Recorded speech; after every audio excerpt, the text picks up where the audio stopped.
Hi all, right, welcome back. Conflict of Heroes, the solo mission. This is solo mission 3, hunting Chernov. So this is just the start of this, and I didn't realise how big this map actually was. It's 4 maps, you can probably see the join there. We've only been playing on one of these. I didn't realise putting 4 of them together was as big as what it is, as you can see there.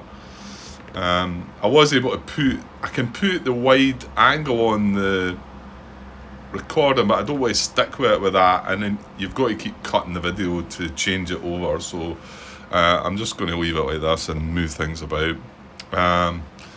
It's also hanging off the edge of the table, the map, so I can get a little bit of space down here to put the tripod.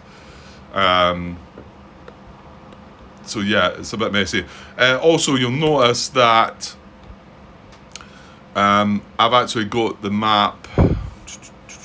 There's the map. There's the setup. I've actually got it set up like that because if I had set up like that, it's even more. It's a long thing. So I've changed it to that.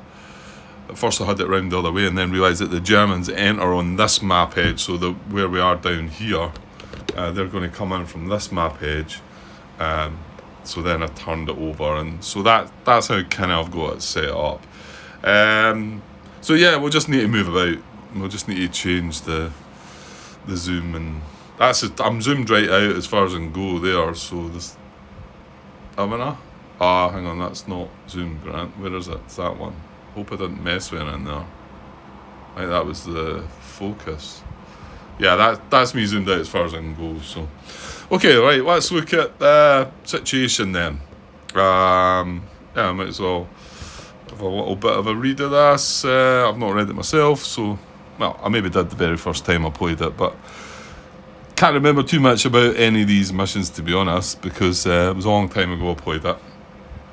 Okay, so, yeah. Right, so Solo Mission 3, Hunting Chernov, October the 2nd, 1941. Gregorovo near Matensk. I wouldn't know how you pronounce that one.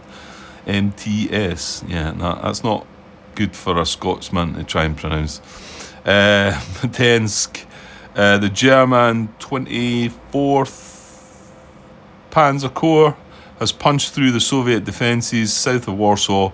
Unfortunately, the Panzers are low on fuel and are now threatened by the hastily reformed remnants of the 26th Soviet Army. The Germans can barely stop the superior Soviet heavy tanks, having succeeded so far only with use of their advanced communication networks and tactics. The experienced Soviet commander, Colonel Petr Chernov, is in charge of the 141st Tank Brigade and severely threatening the German 4th Panzer Division. His 219th and 220th Tank Regiments having crippled several panzers and threatening the German northern flank. In an attempt to prevent a complete stall of their advances towards Moscow, a hasty counterattack has been launched by the remaining German panzers. The dangerous Chernov must be found and eliminated at all costs. So we're the mission here is to try and find this tank, I think, and try and take it down. So what we got, it's a bit too far in, there we go. Right, player command is German, so we're playing the German, Soviets play the AI. Round 1 initiative is going to be German. German cap allocation per round is 8 this time, so I've got that marked on the track sheet. It's way over the other side here. And beginning victory points are 1 for the Soviets, so that's marked as well. Action cards, all action bonus cards 02 to 05, that's what we had from the very first mission. And then the Germans receive the careful aiming card, which is that, which we've seen in the last mission, didn't we? We managed to draw that, never used it though, but it's pretty good. So we get that in our hand to start with, and also the luck, the card number 9, the luck card. Careful aiming card 9 and luck card 12 in round 1. So that's what we start with. There's luck. You can modify. After any die roll, a player may attempt to modify the result by rolling 1d6. Result, if it's a 1 though, you're going to get a -3. But 2, 3, 6, you're going to get a +2 to the die roll. And it says any die roll, that one as well. So that is one that you can modify the AI's die roll. Quite sure. And then, but we also get +2 additional cards. And then the German player receives no additional action cards for the remainder of the mission. So I'm just going to draw these now, and then we can get done with that. I've shuffled the deck up. So these are all cards between 0-2 and 0-5. So the first one we get is Rapid Deployment. Not really what I wanted. The one with the free action. Move a friendly unit 2 hexes over passable terrain. That's kind of rubbish because we've got tanks. Yeah, that's not what we wanted, but however, that's what we've got. And then the second one is right. That's a free action. That's good then. So that's our 4 cards for the game. For the game, the whole mission. So I can just put the rest of the cards aside somewhere, and we're not going to get any more. So that's that. Right, and then moving on, what we got. Order cards 1 to 43. Now you'll notice before the order cards were leaving out the early on ones, like 13 to 55 we had in the last mission, and I was looking at them, and the cards at the end of the deck are all the command cards that are more defensive. Sorry, no, I've got that round the wrong way. They're more aggressive. The cards at the end, like cards, I want to say 40 to 55 maybe, are aggressive, whereas cards 1 to 15 or so, somewhere about there, are more defensive. So we're starting with a more defensive, but as we read on, you'll see it changes a little as the mission goes on. So read on. So I've got cards 1 to 43. I've got them set up, shuffled up. Map set up, maps 1, 2, 3, and 4. We've got all that. Like I say, it's a bit of a pain, to be honest, but I didn't realise it jumped us into 4 map. 2 would have been nice, but however, I'd had to take that. I had to get on the other table and that. To be honest, the table at the back, my table at the back with Red Storm on it is slightly wider, and that would have been better, but I'm more than likely to go back and play that before I try and tackle that Europa again. I think I need to just look more into that, I think. Okay, so map set up 1, 2, 3, and 4. Right, done that. Wrecks. Right, if playing with the wrecks and destruction counter expansion, set up random wreck counters as follows, and then it shows you all the setup. Now you'll see across here on the map, you'll see all the wrecks lying about. That's to simulate what has happened in the war. There's lots of tanks lying about that are destroyed or sort of immobilised or not able to do an awful lot. So I want to say that they do give some. Yeah, see that one there? See, that's got a -1 to it on it. I don't know. You see that one? So that's a wreck and destruction. It's got a -1, but they don't all have it. See, that one's not. So I want to say that's maybe blocking line of sight, that one. So I think they do have some effect, and they maybe give defense or something. Now again, like I've said, I have purchased that from somebody, and he was sending it out. I think he maybe sent it out yesterday, but maybe a second last post. So I think there's a chance of me getting it tomorrow. And I'd like to use it, the fact that I'm going to get it. So the thing is, I've probably got a bit of time tomorrow to be able to play. I dare say I'll not need it today, because I think this video will just be setting things up here. I don't think I'm going to have time to do any actual gameplay anyway this evening. So whether this just becomes a pause though into the next video or not. But hopefully they turn up tomorrow and I can set them up. It'll be a bit annoying if they don't. So I don't know what I'll do. What I might do is start the mission and just not have them on the map. And if they happen to come the following day, on the Saturday, the next time I get around to playing it, because to be honest, Saturday I'm not sure I'm going to get any time, then I might then put them out on the map. We'll see. They are an optional thing. It's just if you're playing with them. If you're not playing with them, you don't use them. So it's not a biggie. But and then adjusting difficulty. Well, we're not going to do that. Even though we lost that last mission, we're going to keep it as it is. Right, so German player, elements of the 4th Panzer Division. So they enter round 1 from the east map edge. And there's a selection of the tanks involved. Panzer 4E, 2 Panzer 4Es, 1 Panzer 3E, 1 Panzer 38T, 1 232L, and 3 Panzer 2Fs. So they'll enter from the east map edge, so that's maybe slightly different than setting them up. We'll come to that. And then the Soviet AI, 141st Reinforced Tank Brigade. So actually, hang on, give me a sec. Right, sorry, slight distraction. Where are we? Right, so the 141st Reinforced Tank Brigade set up, placed in rumoured enemy cup. Right, so we've got it.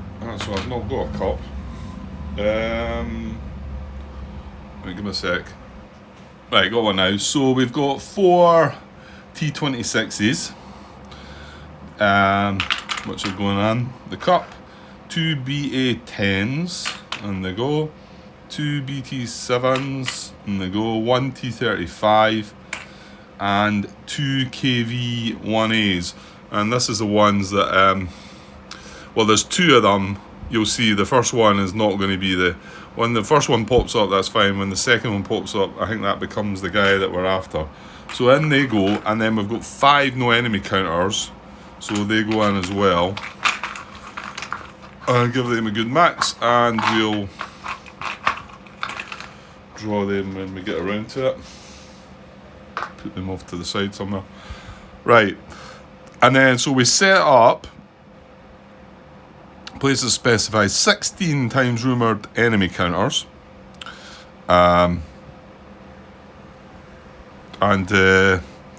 Well, basically, there's all the hexagons. There's 4 in map 1, 4 in each map, basically, right? So let me go. Well, actually, let's just finish off reading this first, because then I can move this out the way and fold this over as well and get the track set up at the side. So counter-actions and missing orders, we'll get to them when they come to it. We don't really need to read them just now. Victory points, so immediately for each, this is for the Soviet AI, they'll immediately for each eliminated German unit gain 1 victory point. And then at the end of the mission, if the Soviet commander KV-1A tank has not been destroyed, they'll get 3 victory points. And for us, we'll gain 1 for immediately eliminating each Soviet unit. And then we'll get 3 immediately when the Soviet command KV-1A tank is destroyed. The mission immediately ends. Destroying the KV-1 also awards a 1 victory point for eliminating a Soviet unit for a total of 4. So we need to remember that if we do get the chance to get that and destroy it, the mission is going to end immediately. So we need to make sure that they 4 victory points are going to give us a victory, or we don't want to take it out right there and then. I'm sure it'll not be as cut and dry as that. And then down the bottom, special rules. So it says rumoured tanks. All rumoured enemy AI move 2 hexes since they represent tanks. Yeah, so normally a rumoured enemy would just follow the movement of 1, but because they're all tanks, then they're going to get a move of 2 to sort of represent, since they represent tanks.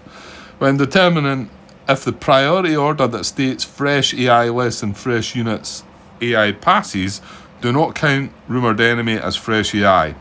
Off-map German units still count as fresh units. So if we don't have any, if we have some of our units that aren't deployed on the map yet, they still count towards fresh units. Right, and then tells you about the Soviet commander here. Soviet commander KV-1A. When the second KV-1A is drawn from the rumoured enemy cup, Place a control marker under the tank to designate it as the Soviet commander tank. The control marker moves and remains with the KV-1A tank. Then remove order cards 1 to 12 from the order deck and replace them with order cards 44 to 55. Reshuffle the order deck. Note, the Soviets will now become much more aggressive. That's what I was saying about the cards that we're using. At the moment, it's a defensive sort of set. And then once that happens, they become more aggressive. Right. I suppose that's only 15 minutes, isn't it? Well, I'm going to go and set up the rumoured enemy markers on the map, and I'll get this taken away and just have the mission to the side somewhere, and then I will come back to probably finish this off. I don't really have... I kind of do have a little bit of time, but I'd rather leave it. I'm kind of hoping to get that expansion. You know, I'd like to play with that. The fact that it's wanting to use that, because, to be honest, I don't think there's an awful lot of uses for that expansion. I could be wrong. There might be more to it than what I'm thinking. But okay, so I'll go and set up the rumoured enemy anyway, and we'll see what's what there.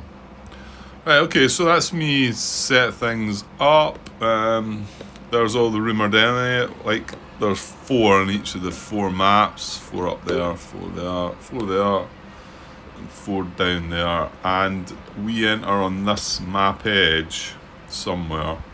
Now, I want to say, I'm going to go and look at the rules before I start this, but I want to say that when it's our initiative, I'm probably going to have to move the camera down like that. And if I wanted to bring this Panzer 4E on, it's got to go on a full hex. I can't bring it in on, that's a wee half hex there. I don't know if I'm showing you that or not. Yeah, so it can come in on any of this. It is the whole map edge, isn't it? Yeah. Right, trying to let the dogs die down there. Yeah, so anywhere on this map edge, and we can bring this on now. I want to say, obviously, this one's got a bonus movement of 2, so I think I could bring this on board as my initiative. Whenever it's my turn, I could bring this guy on board and go 1, 2, and then do a spent check on a 1. I think that's it. I'm going to double check in the rules. I seem to remember reading something in the new rules that it didn't cost you anything to come on. So I'm not sure about that. I mean, I would have thought it was like 1, 2, and then you do a spent check on a 1. But I'll have a look into it anyway. That is our initiative to start with, and yeah, we've got everything set up. Right, okay. Right, doorbell. Well, I was quite happy to go down and answer that door though, because it does seem to be that we've got a package. So I didn't expect it to come today. So that's great. Well, I've still not got time to start this mission just now, but at least I can set these up. Yeah, let's get this open and have a look at it, and then hopefully I can set up the wrecks and the wrecks of the tanks. Okay, so I've got them. It wasn't in a very big package, I must admit, and yes, this is great value for money. I'm not knocking the guy that sold me it, because they are new. And the price that he offered me was cheaper than it was to buy them new. Well, you probably can't get them anymore, but this is the Monster Tanks expansion. Now, I'm not one to do unboxings. Not this is really an unboxing. However, I mean, this was... It was £20. I mean, it's just that's it, really. I thought there was maybe a little more to it than that. Whether there's any, like I say, I'm not knocking him for the price, because I dare say he must have paid more than that for them. Maybe he's looked and thought, now hang on here.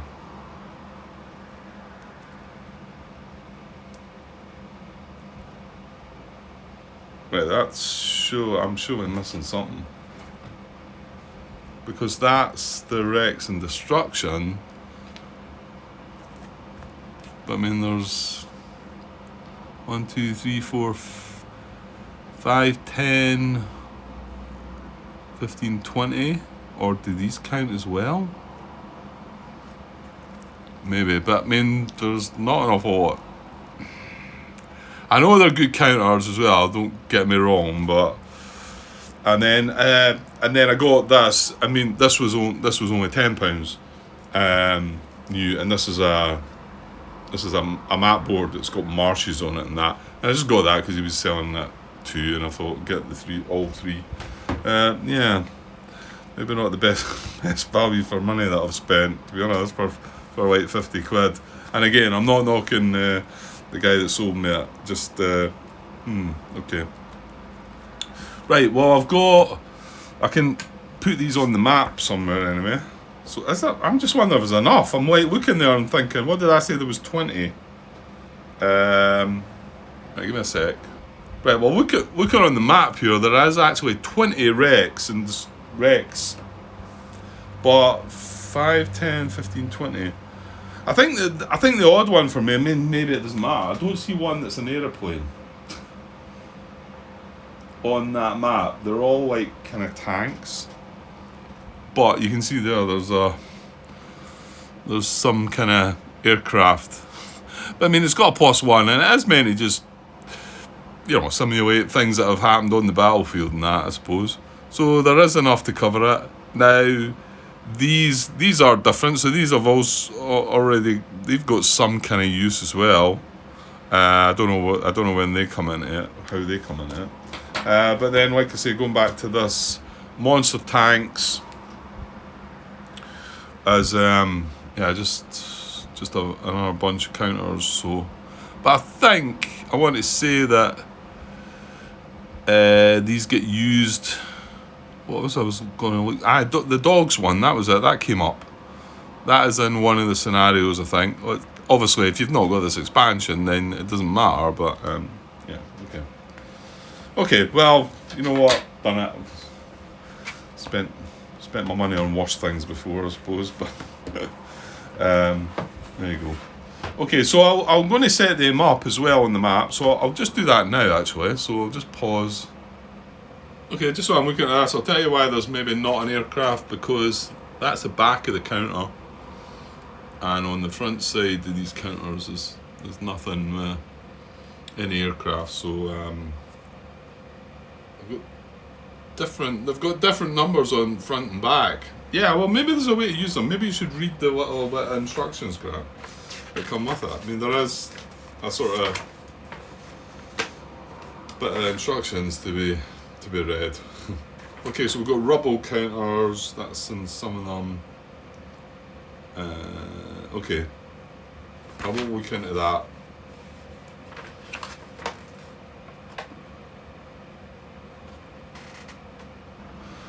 Okay. Right, I've got them all. I just kind of, what it is they've got German tanks on one side, Soviet tanks on the other side. So I kind of flip 10 of them one way and 10 of them the other. There's 21 in total, and it has them all. It has all 21 of them in the scenario if you're using them. So it's got them all. So that's good. We've got it. Like I say, yeah, maybe not the best value for money, but I thought when I was getting into the game, I thought, well, let's just give it a go. So wreck counters are a line of sight. Well, it talks about wrecks here. It says when a vehicle is destroyed, remove its counter from the map and replace it with a randomly drawn wreck counter of the same nationality. Wreck counters are double-sided. One side is German tank, the other a Soviet one. So this is an optional rule you could use in the game if you're just playing. But this scenario that we're playing sets these out randomly to play, so that's how we're doing it. Whether I'll put them to use in any other scenarios, I mean, the last one we played had 3 Soviet tanks in it, didn't it? We could have played it and put the wreck out once we destroyed them. So yeah, I dare say I might. Yeah, why not? I mean, I've spent spent the money on this, so maybe get my money's worth out of it. So if we do play any other scenarios, we'll randomly draw one out of the cup, and then obviously it could be on its Soviet side, could be on its... Why did you pick that up, Grant? IO2, is that right? On map? Yeah, map 1. Yeah, it is, yeah. Yeah, so either draw out a cup, and if it's a Soviet tank, it would go that side. If it's a German tank, we will go the other way. Right, so it carries on. Ret counters with a line of sight hindrance symbol. There's one right there. So line of sight hindrance. Is that a line of sight hindrance? Yeah, a fair line of sight. Line of sight and fire attacks may originate and end in this head, but may not pass through it. So that basically blocks line of sight. I think the word in a hindrance there is not the best because it blocks it. Oh, it's saying it blocks it, isn't it? Yeah, it may not pass through it. So I don't know. I think that's poor wording, hindrance. Because remember, when we were just playing the smoke scenario before there, white smoke just... I want to say it reduced. It didn't block line of sight. It maybe was a hindrance though, firing through. I think it gave you did not give you a -1. Anyway, maybe not. Okay. Ret counters with a defense modifier symbol will either increase or decrease the defense value of units in the same hex. Black +1 defense modifiers increase the defense ratings of units, and either blue or red defense values, although I don't think I've seen any blue ones. It says either blue or red defense values. Hang on. Right, sorry. Black +1 defense modifiers increase the defense ratings, DR, of units with either blue or red defense values. Okay, yes, sorry. Yeah, I'm reading that wrong. So that, well, let's give an example, Grant. Where is there one? Yeah, there's one there. That's got a +1. So if you're sitting in that hex, you're getting a +1 to your red or blue. It doesn't matter. That's what it's saying there. And then red defense modifiers either increase +2 or decrease -1 the defense rating of units with red defense ratings. Okay. So if it's black, it affects either or. If it's red, yeah, there's one away up there. See if I can zoom in on that. See, that's see, why does it go so slow to zoom in when I'm going like that?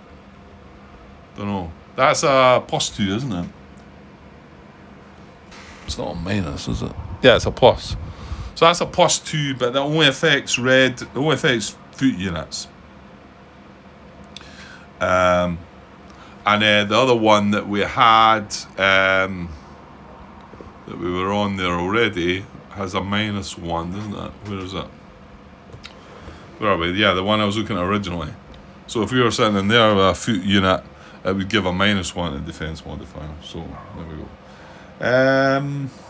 Ret counters may be hooked up for 2 APs and then towed as per normal rules. Otherwise, Ret stay on the map for the rest of the firefight. Right, not sure what that's all about. Ret counters may be hooked up for 2 APs and then towed as per normal rules. Okay. I'd need to look into the rules for all that then. Yeah. Well, I mean, this scenario is basically it's just to put them out there, to make it look better, and to give certain defensive hexes, and blocking line of sight, so it's going to mess about with things a little bit. Right, okay.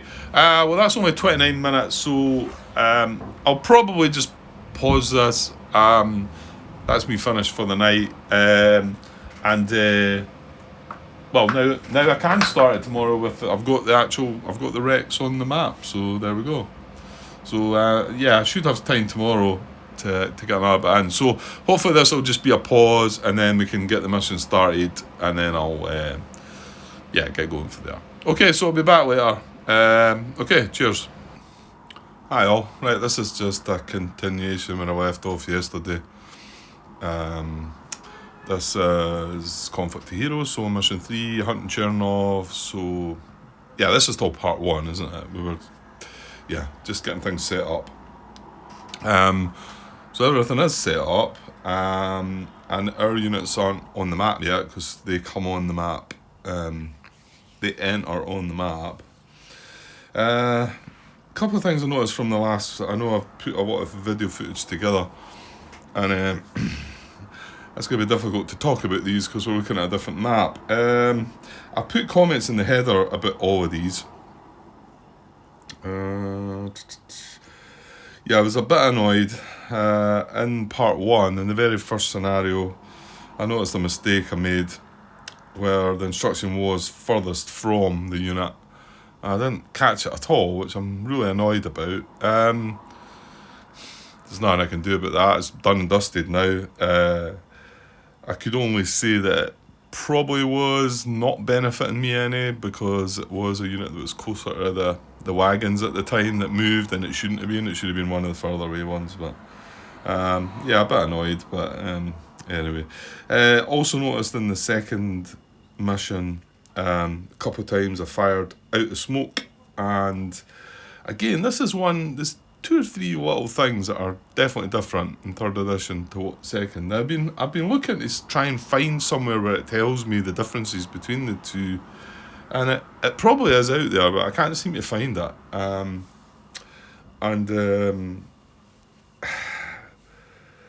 It's starting to really make me think that I should never have stepped into the third edition stuff and just stuck with what I've got written down here. The most up-to-date versions is 2nd edition. That's what I should have stuck with. Because shooting out of smoke gives you a -2 to your attack rating. I can't see that in the 2nd edition, but it's in the 3rd. And I did say I was going to try and use it, which is starting to really bug me now, because I've just come across something else. Maybe not a big deal, but when I had thought I'd read that when we're deploying our units on the map, they've got to go into full hexes. I mentioned that they can't come in there, for instance. But according to 2nd edition rules, when I decide if it's my initiative to start with, if I bring this unit on, I've got to take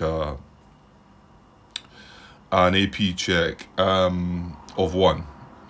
For that. Well, according to the 3rd edition rules, you don't take a spent check, you just bring it on. Now, also, I can bring on, I think, I could bring on units as a group. My guess is you would have to kind of do it like that. If you can't use half hexes, that would have to appear in that hex, wouldn't it?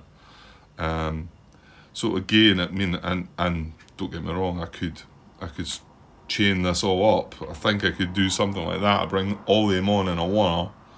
Now, going with 2nd edition rules, I would have to take a check on a 1, and that would spend all of them if I drew it. But going by 3rd edition, it looks like I wouldn't need to make that check. So, like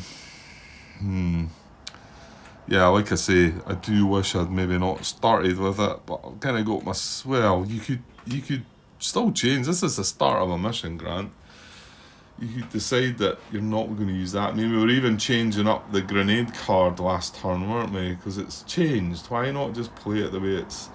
But I mean, I feel like these changes have always been made because they were needing changed. You know, that, to be honest, that grenade card didn't look like it done an awful lot of benefit. But now that they've changed it, where you do get the bonus for using it in close combat, it makes it really kind of a much more worthwhile use. Firing out of smoke, -2 to your attack rating. Maybe makes some sense. I don't know. And then this here, and I'm sure I'm going to come across a few other things. So it's kind of what to do. I mean, I'd like to move forward and go with the more later versions of the rules. Oh, the other one was now, the only thing that probably... Well, the one was the stress, or is it fatigue they call it. And when you use a unit to do something that turn, you get marked with a stress marker. And if I was to use it in my next again turn, to move it or to do something with it, it would get an extra +1 to its cost because it's stressed. Sounds like quite an interesting rule and whatever, but there's nothing built into the solo rules, and even the latest version of the solo rules, I don't think anyway, that talks about how you would deal with AI units regarding stress. So you'd have to just assume that they would not pick, if there was a choice between picking a stressed unit and a non-stressed unit, yeah, you would assume that they didn't pick the stressed unit, but then it might be more beneficial to pick the stressed unit because it might be more higher firepower. Where is that in the priorities list of how you would use the unit? So there's maybe another reason to have not used it, and I think I'll stick by that one. But as for some of these other things, it is starting to bother me a little, because I'm going to have to sort of decide right here, right now, before I start. I'm going to have to decide, is that going to cost me an action point to do it, or is it not? Anyway, a couple other things. Yeah, I took note of them. I don't think there's anything else great to talk about. I've all noted them in the header. One, I got a comment from somebody. Sorry, I don't think there was a name. It was just, what was a name built into some people it's clear what their name is, and some sort of times it's not. Anyway, he referenced me to it was about group firing, and I think because I was a bit unsure about when. Let's just say this is a unit here. We had. I think the situation was like that. Let's just say that's a Soviet unit, and we wanted to attack it, and we were in short range. So this would get a strength of 5. Well, hang on, it's a tank. Yeah, it would get a strength of 3, plus a 3 being at short range. And if I wanted to group attack, could I get an extra 1 from my group? And I was a little unsure because I thought, well, this isn't at short range, but this one is, but this one's not.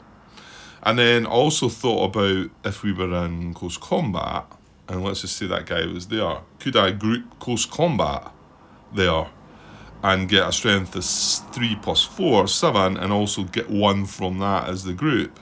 And he referencing me to, and this is second edition rules, I think it was 9.1 something, I'll find it now. Yeah, 9.12 group firing. And the specific part where it says,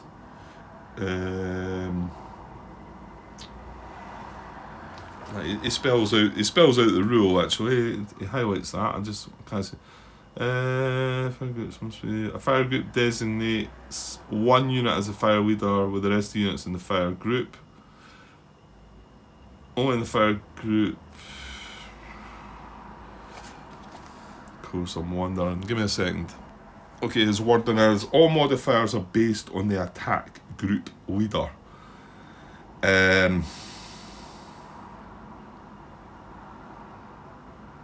Yeah, it is there. I was just trying to find it. It's the last sort of sentence before the example. It does say all fire modifiers are determined by the group's fire leader, and there's nothing in there to tell you any differently if you're in short range that this wouldn't become part of the group, or if you were in close combat that this wouldn't become part of the group. So what he's pointed out there seems to be the only thing that tells you what to do. So this would be, the modifiers here would be 3 plus the 3 for being at short range, and we would get the extra 1 from that. And then the modifiers in this situation would be 3 plus the 4 for being in close combat, 7, and then we would get the 1 from that. That's the only thing I can take from it. I mean, it doesn't tell you otherwise. I just thought maybe a little strange that, in particular, if you were in close combat, that you could use a unit that was adjacent to that as well to add another 1 strength. But bear in mind, when you do that, when you do the spent check, the other unit's going to get spent as well if it gets caught, you know. So fair enough. But thanks for bringing that up anyway. Like I say, sorry, I'm not sure if you had a name there or not, but it wasn't clear to me. So okay, so yeah, so what are we going to do? yeah, I think I have to start just sticking by how I've moved on with this. Because I'm still intending on printing out the third edition solo rules, and yeah, I mean, I find it strange that the third edition solo rules don't have the fatigue part adjusted into it, like, but I'm assuming that they were done without considering the third edition being part. Well, no, that baffles me actually. So, and it's possible that I'm maybe missing it. Maybe it is in there. Well, I could go and look. No, there you go. I done a search for stress and a search for fatigue, and I got nothing. So, right, sorry, I got distracted there. Not sure what I was saying. Yeah, so I think I still do want to try and sort of play with the latest sort of version of the rules, and eventually get them printed out. And I guess we'll just muddle along for now. Yeah, I mean, I don't think there's huge differences, but there will be some that might crop in it. Well, this being one here, I mean, does it really matter if we're checking on a 1 when the guys enter the map? It does a little bit, doesn't it? I mean, let me just double check in the... in the second edition rules, it's here under 4 point... maybe 5 point something. 5.5 unit reinforcements it's under. And it says units move onto full hexes when entering a firefight, half hexes are ignored. That's the same. The move can be made with a unit AP, so a unit action point, opportunity, command, or card action. And there's nothing in the solo rules that, at least not that I could see, regarding reinforcements. I wonder. Because you wonder if the reason that they've removed that AP cost is because the new version, doesn't use that system anymore.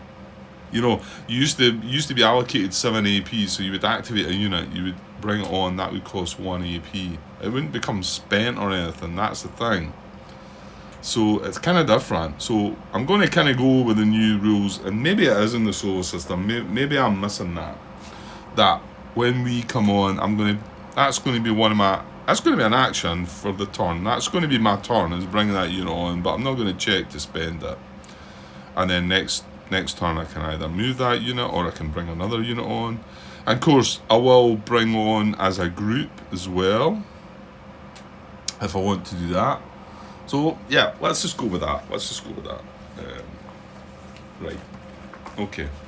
Right, let me have a little think. Oh yeah, I was checking rumoured enemies, because that's what it's all about here.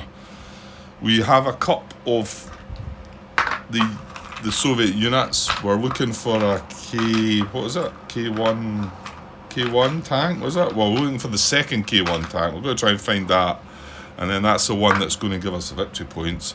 There's 5 no enemy markers in the cup as well, so we might draw. When we can reveal this, we just draw out that cup and get what we get. Now I was double checking how it is we get to be able to reveal these, and either adjacent to it. In fact, hang on, it's pretty same. I just double checked the rules again.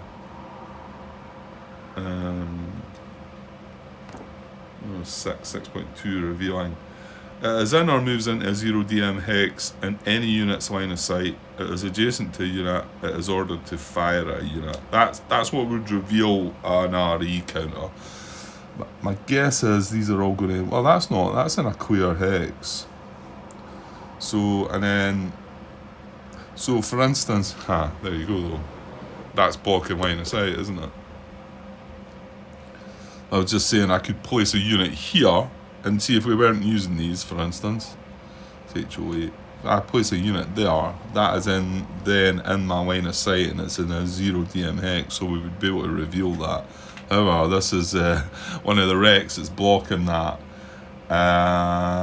However, that one's not blocking, and that one's not blocking.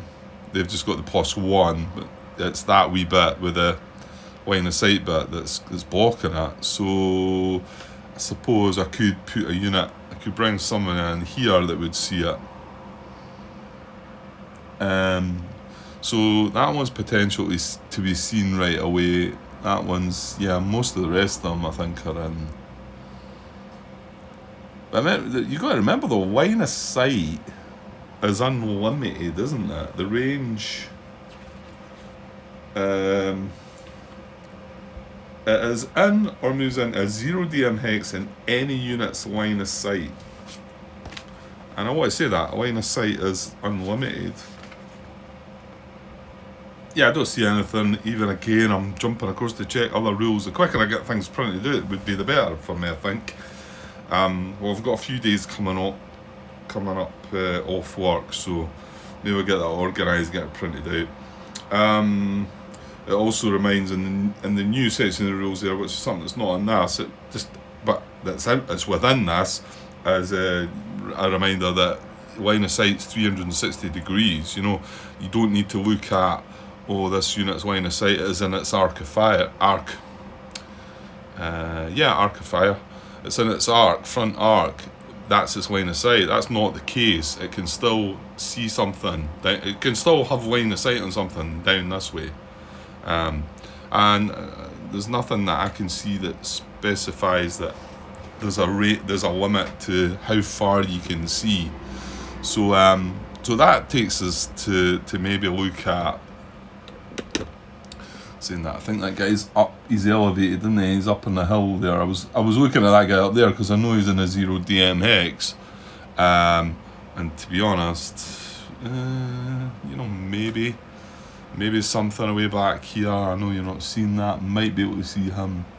Maybe that's a wee bit of a stretch, right enough. However, he's up the hill, but he's along, so we could not see him even from here.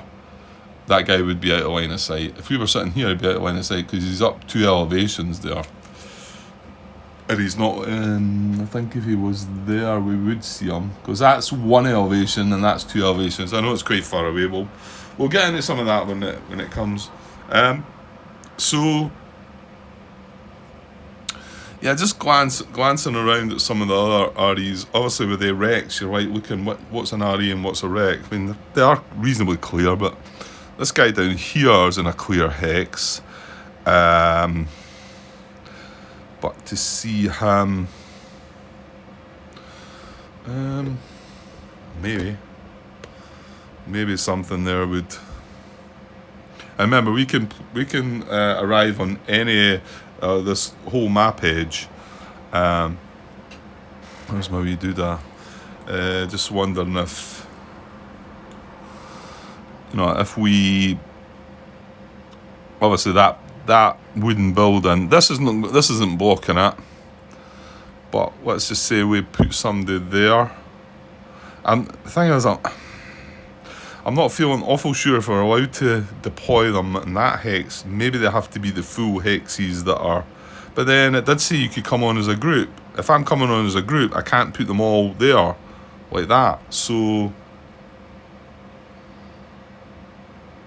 I'm assuming I would be able to use that hex as a deployment hex to keep things coming on as a group. So, and then what my thought was there, does that have line of sight? No, it does not. It is crossing through that hex, so that would block it. So no there, and then just glancing, just to be able to see if I popped a unit on the map, what could I see? Well, it does look like this one is gettable. It certainly would be easy if that wasn't there, but however, that is there. But I still could put something down here and spot that. I'd just like to know, obviously, bring something on the map and find out what's there. Like, at least get a look at something. Okay. Right, and I've no idea about how all these tanks are. You can see them all there. We've got 2 of these. I thought we had 3 or something. That is that guy. So we've got 3 of them. So what are they? They are 4-4. That's a 4-4. Well, actually, it's really the blue. It's only the blue numbers we need in this mission, isn't it? So 4-4. That's a 5. That's a 5. They're only a 3. Defensive wise, these are better on defense. 16 in their front arc. That's a 16. These guys are 15. Okay. I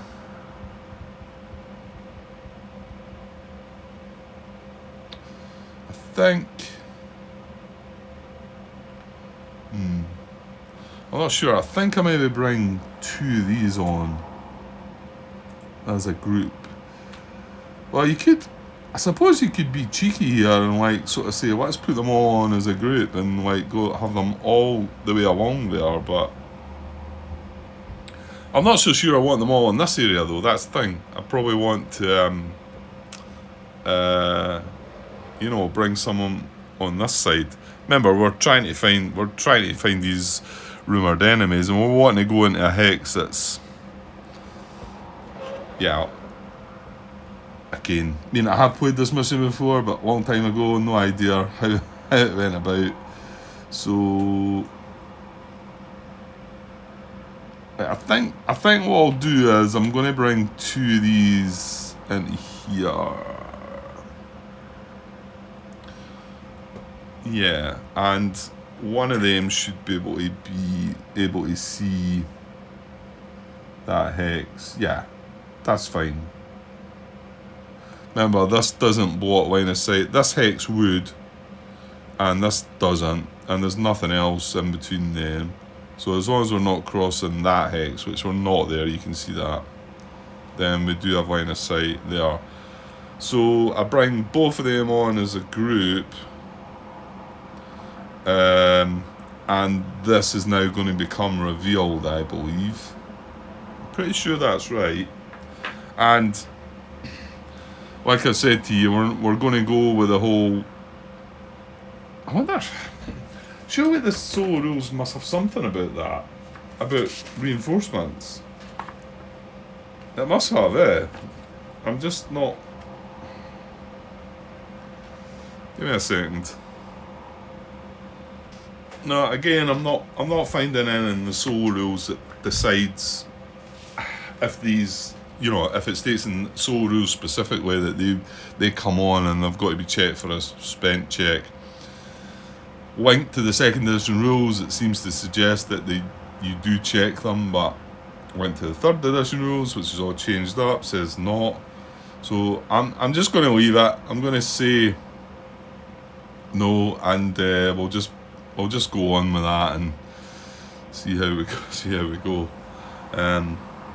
Okay, right. So I do believe we need to check what this is then. So we've got a rumoured enemy that's in line of sight in a 0 DM hex, and it is a 0 DM hex, yeah. And that's not up in an elevation, is it? No. Right, so I'm going to draw something out of this cup. Kind of hoping it's going to be something. Here we go. Right, that's something. Good. What is it? It's a T26. Who's got an attack of 6. Wow, okay, that's good. No. However, maybe his defense isn't the best. Our defense seemed to be a wee bit better than that. Well, maybe not them all, but we've not got anything that's got a strength of 6, an attack rating of 6. Huh? Right, so he comes on and he keeps as many of them in his front arc. Well, that'll do him fine as he is. He's got both of them in his front arc. I mean, he could go that way as well, but I think that's fine. That's fine. And that gets removed.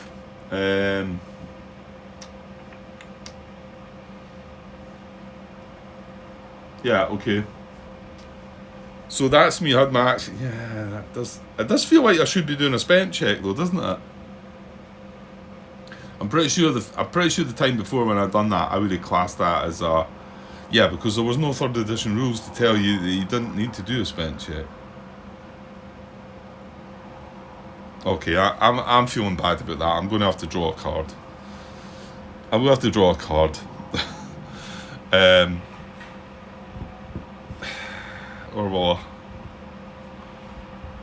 Right, okay, I'm not. I'm going to stick with what the third edition rules mean. It says that you can bring them on as a group, and they still don't. They have a zero cost to come on board. You don't check them for spent.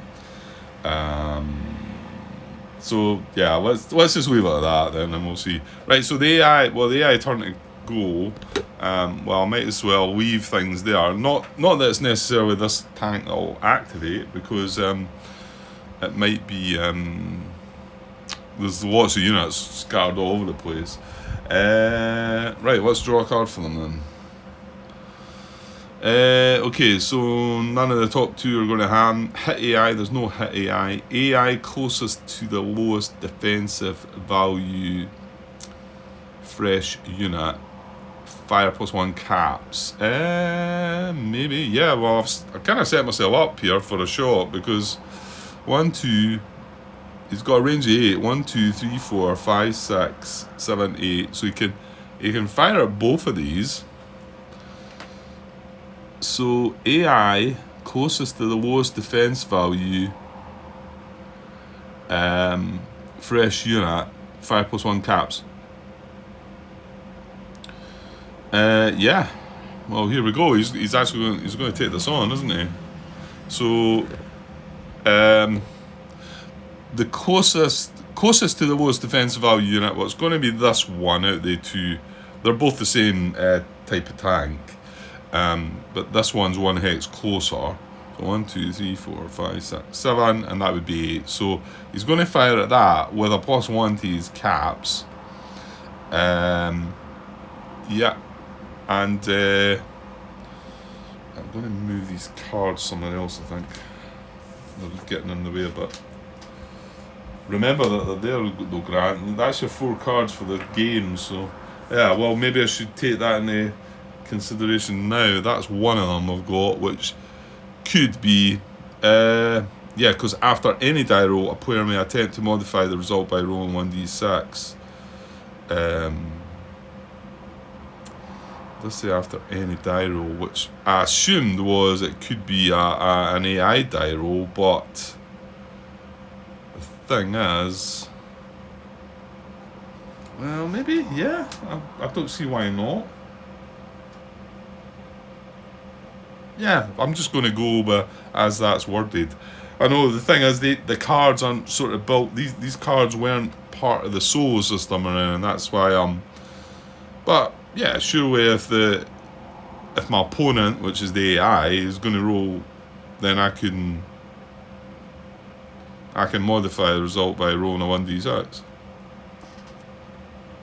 Although, yeah, hang on. Maybe read it more clearly, Grant. Because I would want, if I was using this and want a detrimental result, I would need to roll a 1, wouldn't I?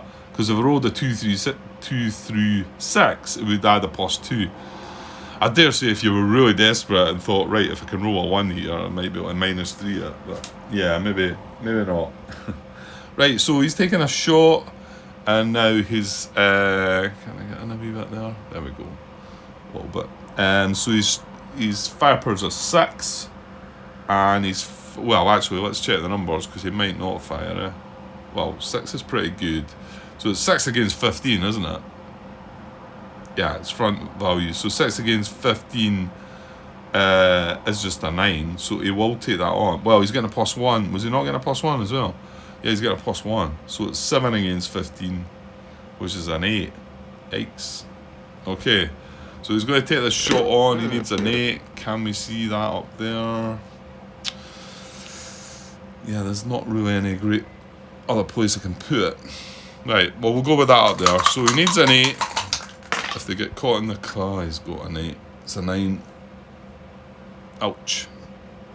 Ah, that's a hit to start us off. Great. So it's on this guy here. I was right, Rolled 9. +1 caps is 10. And his 6 attack rating 16. And he needed 15.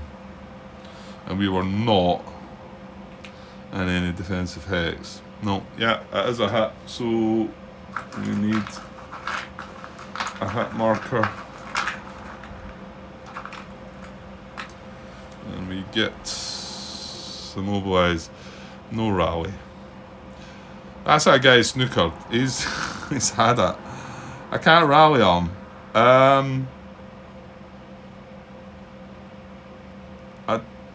Yeah, that's horrible. I can't move and I can't rally him. He's out the game. Okay, he could shoot from there. There's no restrictions on that. He's also got a -1 to his front attack. So he's 14 now instead of 15. Yeah. Well, that's horrible. Right, okay, so, well, he's done that. He does need to take a check on a 5, so fingers crossed he's going spent, but... Oh, no. He draws a 6. Well, this has turned out to be a terrible start, isn't it? Okay. So... Well, can we have a bash back at him? How many caps do we start with? We start with 8 caps.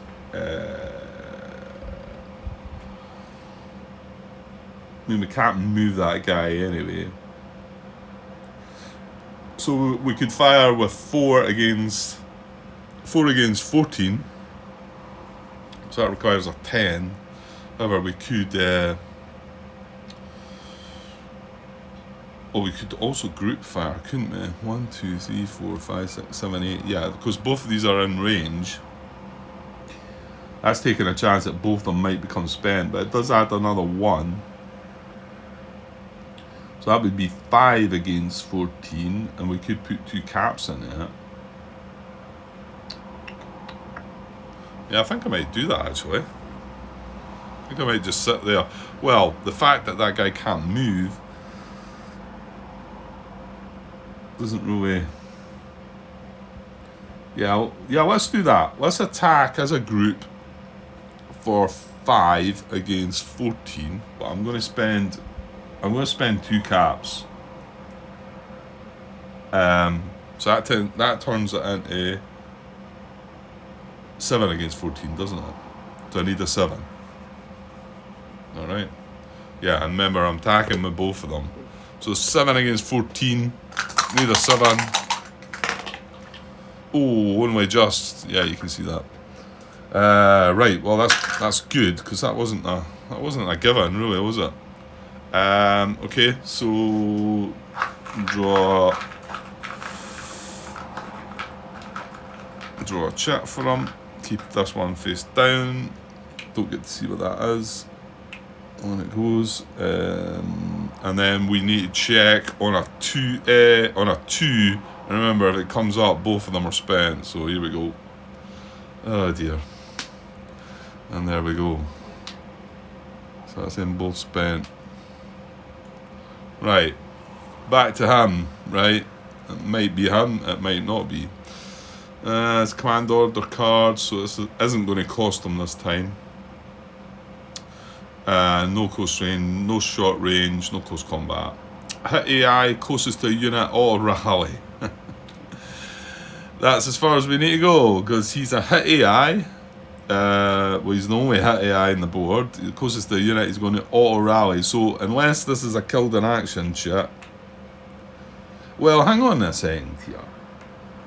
What if this is a hit counter that cannot rally like what we've got? Surely that then doesn't apply. Well, I need to reveal it to see, don't I? Right, let's see what it is. See, no rally, light damage. Okay, gonna have to find out what happens there then. I mean, my guess is we can't do that. And he then moves on to the next command. Light damage obviously just means it's a hit counter, it doesn't do anything else to him, I guess, would be. Does it give you any description of any more information about these hit counters? I think it tells you about them, does it not? Or maybe it doesn't. Does it not have the hit counters? Ah, here we go. Light damage, unit mechanical stats are not affected, but the crew is rattled. But if you look at them, there's 3, well, in total, for the armor hits, I see in my book it calls them vehicle hits, which I think it got changed to armor hits. There's 5 immobilized markers, which we've got 1 of them, which have no rally. There's 4 of the light damage ones, which have no rally, and there's 2 gun damage, which have no rally. So that's like 11 of the chits mean that you can't rally from them. Yeah.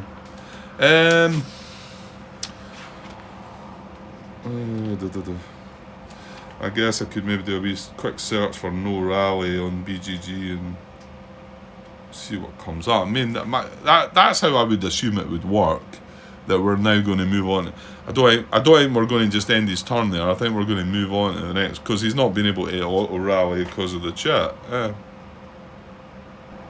Yeah, I eventually found something, some confirmation about if the counter's got no rally on it. Was a bit trickier to find than I thought. I thought it would be simple to find that. But anyway, yes, as I assume. So we don't, and we carry on to the next instruction. So AI in 0DM hex closest to a target. AI in 0DM hex closest to a target. Low risk move towards cover closest to target. Okay, so this guy is probably going to be the closest to. We've only got these 2. There's an RE here, but 1, 2, 3, 4, 5, 6, 7, 8. Well, actually, no, he's 7 away, isn't he? 1, 2, 3, 4, 6, 7. Yeah. So this is the AI in the 0DM hex that is closest to a target. He's closest to this guy, so that's his target. So he's going to low risk move towards cover closest to the target. Right, okay. Could well be that he's going to move into there then, because remember all the tanks have 1 bonus move. Initially I thought he was just going to move into there, because 1, 2, 3, 4, 5. That way they got him 1 hex closer, and this is a +1 DMX. Low-risk move towards cover closest to target. Yeah, it's straightforward. He's going to go in there, isn't he? Pretty sure that's going to happen. So 1, and then using his bonus move into there. I'll just leave that like that, hopefully just to remind me that that's there. And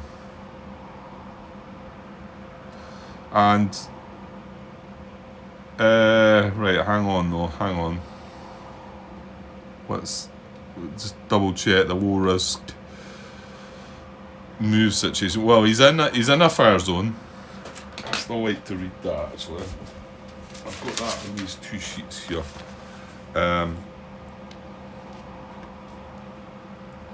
He's in a fire zone. He will move into a non-fire zone hex first. Well, I suppose he can do that, can't he? But is he going to move closer?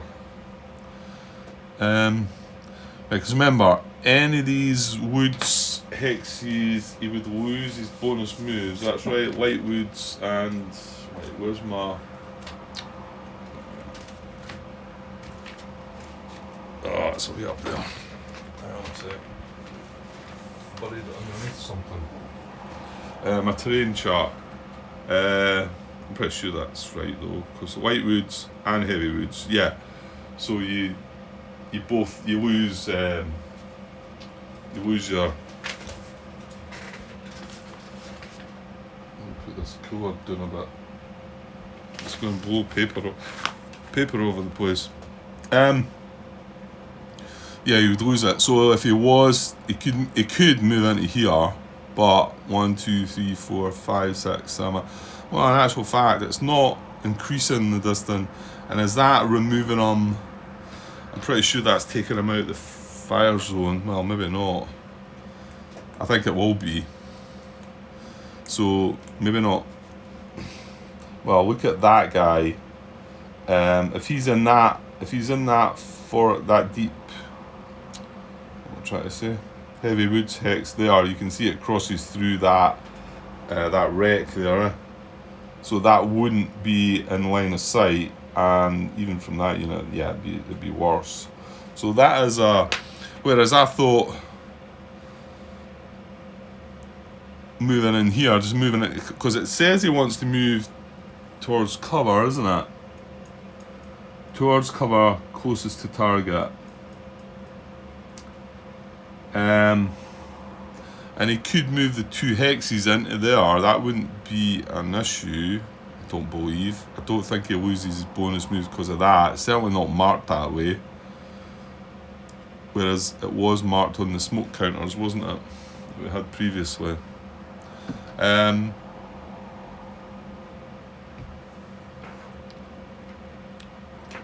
So, but that would still be in a fire zone, I think. Well, unless, hang on. Because there's a light woods hex just here, see it? So, nah, it's fine, yeah. Yeah, so if he did, he could move 2 into there, he would get closer to us, but he would still be in a fire zone. And the first instruction is if the AI is in a fire zone, the first priority is it will move into a non-fire zone hex. So, well, in actual fact, that might be a non-fire zone hex. Although, again, I'm not 100% sure. No, it's not, is it? No, it's not. That's still in that guy's fire zone. Maybe not that one. No, yeah, that goes along the spine. So, yeah. Remember, it's the hex, not counters kind of overhanging the hex there a wee bit. But obviously, this is going to block line of sight. That's what I'm checking on. So I'm moving in there is not, and again that's not into cover anyway. Although it just says towards cover, it doesn't necessarily mean he's got to reach cover. But the second instruction is we'll move into a fire zone hex that has the same or higher defensive modifier as the AI's starting hex DM. And remember, it is trying to get closer though, so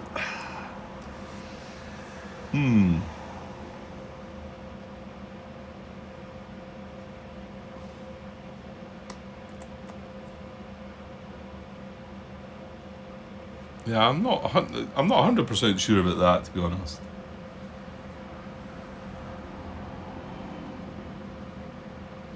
But then, if it's going to move in, if it is going to move into there, it's not going to go there. It's going to come into here, and that would be then in cover. But then it's in a fire zone. So my problem is there. I've already said that the priority is to reach a non-fire zone hex, which that would be. So is that not just straightforward that he moves into there, and he's moving into cover, which is the instruction is move towards cover. It's not getting any closer to the target though. That's the thing.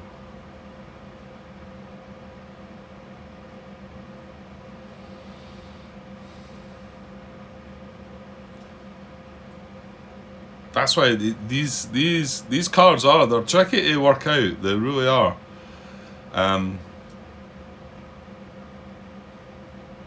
You never feel 100% sure.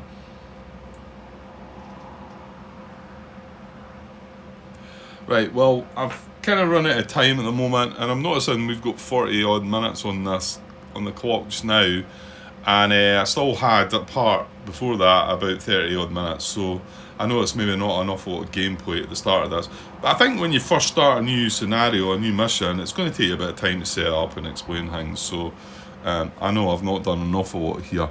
What I'm going to do is I'm going to go with what I think is going to be right, and that is moving that into there. But what I might do in between coming back to do any more recording is just maybe look into that a little bit more. So I'm going to leave the card there. Well, actually, why not move the unit yet, Grant? Yeah, that would make more sense. What I think is that's what his move should be. But I'd just like to maybe look into that a bit better and to see that, because he can reach, I mean, okay, that's only a +1 cover, that's a +2, there's that as well. That's in a fire zone, that's not in a fire zone. That's 2 hexes closer to his target, but that's no closer to what he was. So which one of them, like I say, the way I'm reading it, the priority is non-fire zone hex. So is it just straightforward right into there? Maybe I'd just like to look into that a little bit more just to see. Okay, I'm going to leave it like that for now then. I might get back later, but I do need to go and get some food sorted. But yeah, hopefully I will get back for another wee bit. But I'll be back when I'm back. Okay, cheers.